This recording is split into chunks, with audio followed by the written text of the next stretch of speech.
Imagine a single lie so bold it rakes in $200 million. How does one man trick the world with nothing but charm and a phone? Let's unravel Jordan Belfort's twisted genius. The year is 1989, and New York's financial district hums with ambition. Suits bustle through glass towers, chasing the American dream on Wall Street. But beneath the polished veneer, a predator lurks, not with a gun or a knife, but with a smile that disarms and a voice that seduces. Jordan Belfort, a kid from Queens with a hunger for excess, doesn't just play the game. He rewrites it. By his mid-20s, he's not climbing ladders. He's building an empire on quicksand, one calculated phone call at a time. This isn't your average con. It's a masterclass in manipulation, a scam so slick it duped millions and left regulators scrambling. How does a nobody from nowhere turn the stock market into his personal casino? That's what we're here to decode. Picture this: a cramped office buzzing with cold calls, the air thick with cigarette smoke and bravado. Young brokers barely out of high school, parrot scripts penned by a man who knows exactly which buttons to push: greed, fear, hope. Belfort's not selling stocks, he's selling dreams. Penny stocks, cheap and obscure, become his weapon of choice. He spins tales of untapped riches, convincing everyday folks, teachers, plumbers, retirees, to bet their savings on companies that barely exist. The catch? He's pocketing the profits while the stocks tank. It's called a pump and dump, and Belfort perfects it with the precision of a surgeon and the flair of showman. In 1 year alone, his firm, Stratton Oakmont, nets over $100 million, fueling a lifestyle of yachts, private jets, and parties that would make Vegas blush. But this isn't just about money, it's about power. Belfort doesn't brute force his way to the top. He bends minds. He trains his team to mirror his charm, drilling them in tone, timing, even the pauses that make a no flip to a yes.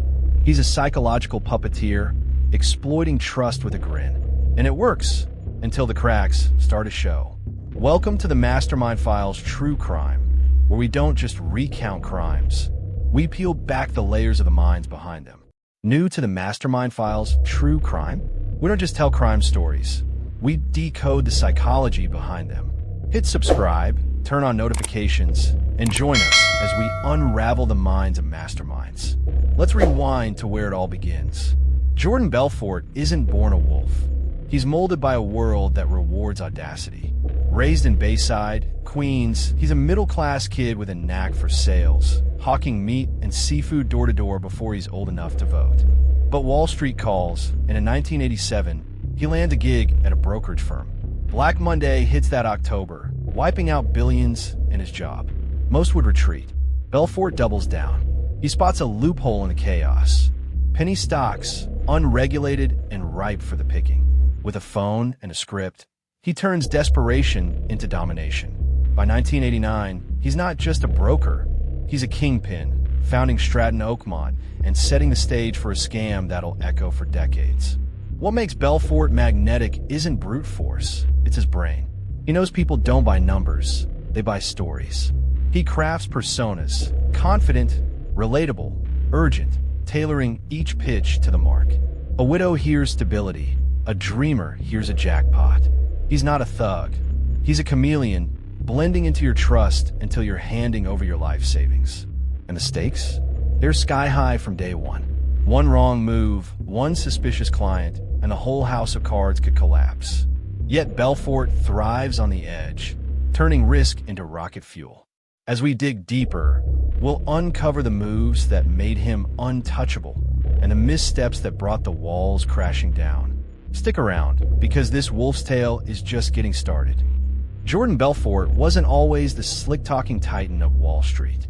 Back in Queens, he's just a kid with big eyes and bigger dreams, watching his accountant dad grind through tax season. Money fascinates him, not having it, but making it. By 16, he's hustling, selling Italian ices on the beach, pocketing $20,000 in a summer. It's small time, but it's a taste of control. College doesn't stick. He drops out of dental school when the dean warns the golden age of dentistry is over. Belfort doesn't want to drill, he wants a stage. Sales becomes his proving ground. Door-to-door meat deliveries sharpen his tongue, teaching him how to read a stranger in seconds. A furrowed brow means doubt. A quick nod means hunger. He's not pushing stakes, he's selling himself. Then Wall Street beckons. In 1987, at 25, he steps into L.F. Rothschild, a prestigious firm dripping with old money. He's a nobody among Ivy League grads, but he soaks it in, learning the lingo, the swagger, the art of the close. Black Monday crashes the party, tanking the market and his job. Most see ruin. Belfort sees a blank slate. Penny stocks catch his eye.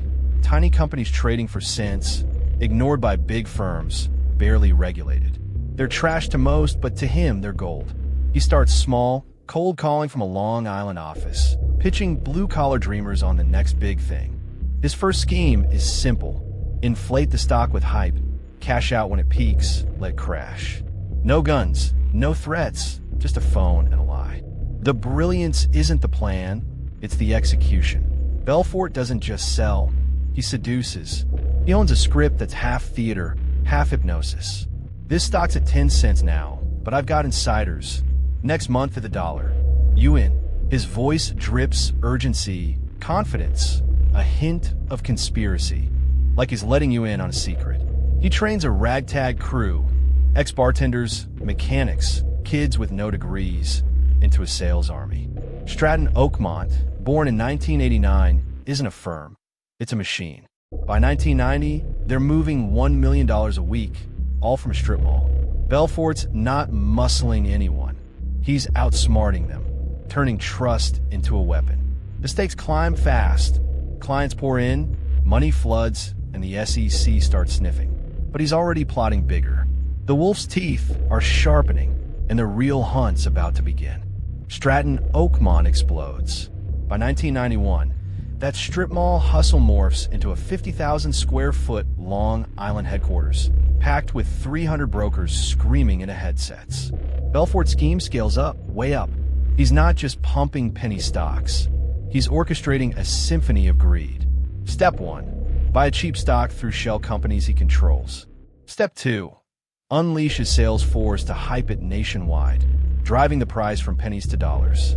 Step 3. Dump his shares at the peak, raking in millions while the stock craters. Clients, doctors, truckers, grandmas lose everything. Stratton nets $200 million in 3 years. Belfort's cut? Tens of millions, spent on a mansion, a chopper, a yacht named after his wife. The psychological edge is surgical. Belfort knows trust is the ultimate currency. He builds it with swagger, custom suits, a Ferrari, a persona that screams, "I've made it, and you can too." His brokers mimic him, trained to sound like insiders even when they're clueless. They exploit hope, dangling a rags-to-riches mirage. I turned $5,000 into $50,000. Don't miss out. They purr, never mentioning the crash coming. He bends perceptions with misdirection, flooding clients with jargon like blue-chip potential to mask the scam. Timing's his ace. He strikes when marks are desperate, post-recession, hungry for a win. It's a mental chess game, and he's always 3 moves ahead. Here's a takeaway straight from Belfort's playbook. People don't question confidence. In life, whether it's a job pitch or a tough talk, owning the room, voice steady, eyes locked, can tip the scales. He proves it daily, turning skepticism into signatures. But the machine's roaring too loud now. Regulators circle, complaints pile up, and Stratton's excess, office orgies, dwarf-tossing parties, leaks to the press. Belfort's untouchable aura phrase. Is this the peak or the edge of a cliff? Next, we'll see how far he'll push before the game flips. The Wolf's empire teeters. By 1994, Stratton's a Wall Street legend and a target. Then comes the twist. The SEC closes in, but Belfort's not the only one sweating. His right-hand man, Danny Porish, a loyal soldier since day one, starts cracking. Whispers swirl. Danny's talking, cutting a deal to save himself. Belfort's blindsided. This isn't just betrayal. It's a gut punch to the myth he's built. He's preached loyalty to his pack, lavishing them with bonuses, cocaine, promises of invincibility. Now, the facade splinters. A late-night meeting, Danny's eyes darting, a crumpled note burned in an ashtray. Belfort sees the endgame shifting. The psychological fallout hits hard. Belfort's a narcissist, sure, but he's tethered to control. Danny's flip shatters that. He doubles down, paranoia creeping in. He grills his inner circle, voice sharp, scanning for flinches. Strategically, he pivots. Offshore accounts in Switzerland, nominees to hide the cash. It's a chess move, not panic, but the board's shrinking. The SEC's got tapes, witnesses, a paper trail. Stratton's arrogance left wide open. That burn note? A client list he thought was safe. Suggestive shadows flicker, a wiretap humming, a broker sweating in a diner. Belfort's brilliance is bending under pressure, his charm useless against subpoenas. To our loyal subscribers, thanks for decoding these masterminds with us on the Mastermind Files True Crime. Keep those comments coming. We love hearing your theories. And if you're new here, hit that like button and subscribe for more. The walls close in, but Belfort's not done. He's got one more play, a desperate gambit to outrun the law. The question is, can he outsmart a system finally waking up? The next move's darker and deadlier. Danny's betrayal ignites chaos. By 1996, Stratton's a pressure cooker. FBI agents tail brokers. Phones ring unanswered. The party's over. Belfort escalates, pushing a third plot point. He goes global. He funnels millions through Swiss banks, using a web of nominees, friends, in-laws, anyone he can charm or bully. It's a high-wire act, dodging U.S. jurisdiction while the feds tighten the noose. One misstep, a nervous courier, a leak call, could unravel it. He's not sleeping. He's popping quaaludes, pacing his mansion, barking orders. The mental strain's palpable. Eyes bloodshot, hands twitching, a king watching his castle crumble. The gambles get bolder. He flies to Geneva, meets bankers in hushed suites, perfecting his pitch. This is clean money. Trust me. That psychological edge, confidence masking desperation, keeps them nodding. He's outsmarting pursuers, but it's frantic now. Back home, he stages a yacht party, all grins and champagne, projecting invincibility while the FBI taps his lines. Here's a lesson: Belfort's grip on influence. Reading fear, projecting strength, can flip a negotiation. In life, when stakes rise, doubling down with calm can bluff your way through. He's living it, but the cracks widen. A broker flips, a Swiss account freezes. The tease? One call, one slip, and the wolf's caged. What's he got left? The climax crashes in 1997. Belfort's scheme doesn't triumph. It implodes with a twist. He's busted, but not by brilliance, by his own excess. A final insight: he's not undone by the feds alone, but by a chilling oversight. That yacht? He sails it into a storm, nearly sinking it, high on drugs, a metaphor for his life. The FBI's waiting when he limps back. Arrested, he faces 20 years. His psyche unravels. He's sobbing in cuffs, the mask gone. Strategically, he misjudged loyalty, thinking money bought silence. It didn't. Dozens testify, Danny included. The takeaway's raw. Adaptability's king. Belfort bends reality until he can't, teaching us to pivot fast when plans sour, whether it's a deal or a dream. He cuts a plea, wears a wire, rats out his pack. Ironic for the loyalty preacher. Prison's 22 months, not 20 years, thanks to that flip. Released in 2000, he's broke but alive. The question lingers: was the power worth the fall? Did he master the game, or did it master him? Tell us what you think. Did Belfort's mind outsmart his fate, or did it just delay it? Jordan Belfort's legacy isn't jail bars. It's a shadow over Wall Street. By 2000, he's out, writing The Wolf of Wall Street, spinning his crash into a bestseller. Hollywood Bites. Scorsese's 2013 film makes him a twisted icon. The real impact? Stratton scams wake regulators, tighten penny stock rules, but the game's not dead. Others copy his playbook, quieter now. Psychologically, he proved charm can trump logic, bending trust into a billion-dollar weapon. Strategically, he shows systems are fragile. Exploit the gaps, and they'll bleed. His rise and fall reshape how we see influence. A tool, a trap, a mirror. The enigma lingers. Did he regret it? He claims no, grinning on speaking tours, teaching sales while dodging restitution.